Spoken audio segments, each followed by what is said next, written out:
want to be clear about something before I share these tips. I am not a grief coach. I made a deliberate decision not to practice in that capacity, despite holding a certified master life coach credential.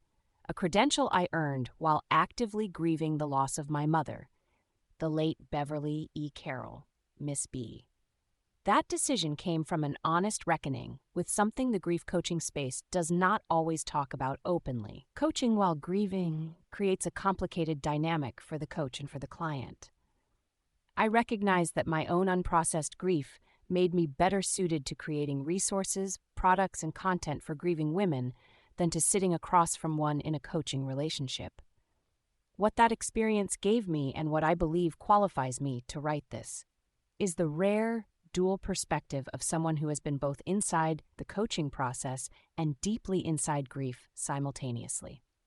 These 7 tips are not a criticism of grief coaches. Many are doing genuine and important work. They are simply what I would want a grieving woman I love to know before she makes this decision. 1. Ask how long they have been out of their own significant grief before they began coaching others. This is the question almost nobody asks, and it is arguably the most important one.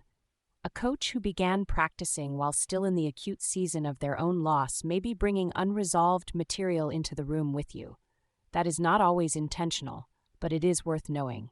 There is no universally correct answer, but the question itself and how they respond to it will tell you a great deal.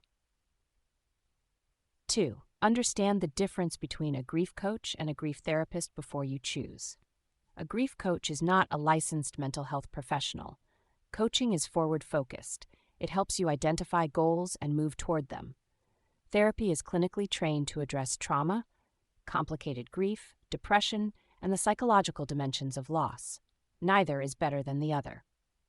But they serve different needs, and a grieving woman deserves to know which one she actually needs before she invests in either. 3. Ask about their coaching philosophy, specifically around timelines. If a grief coach speaks in timelines, if they suggest that grief should be moving in a particular direction by a particular point, walk away. Grief does not operate on a schedule. A coach who does not understand that at a fundamental level cannot serve a grieving woman with integrity regardless of their credentials. 4. Notice whether they make space for later grief or only acute grief. Most grief support, coaching included, is designed for the first year, the acute season, the obvious devastation. But later grief, the quiet years, the becoming years, the years when the world has moved on and you are still navigating something real, is equally significant and far less supported. Ask your potential coach how they work with clients who are years into their loss rather than months. 5. Ask what their own relationship to grief looks like.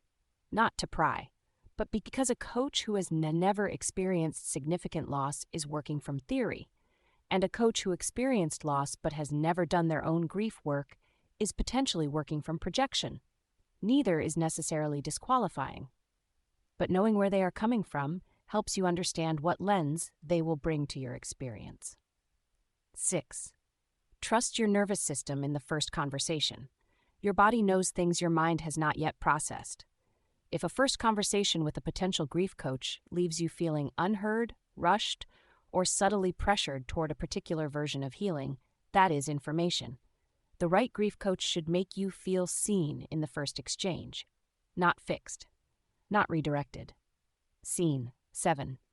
Know that you do not have to be coached to heal. This is the tip I wish someone had offered me. Coaching is one path. It is not the only path, and it is not always the right one for every grieving woman at every stage of her journey. Journaling, community, ritual, creative expression, honest conversation. Healing takes many forms. A good grief coach will tell you this. One who suggests that their coaching is the primary vehicle for your healing deserves scrutiny. I built Honoring Miss B because I believed grieving women deserved something that met them where they actually were, not where a coaching framework said they should be. 8 years into my own grief journey, I still believe that. Choose wisely. You deserve someone in your corner who can hold your grief without making it about their own. Kenyatta Gray, Honoring Miss B, LLC, honoringmissb.org.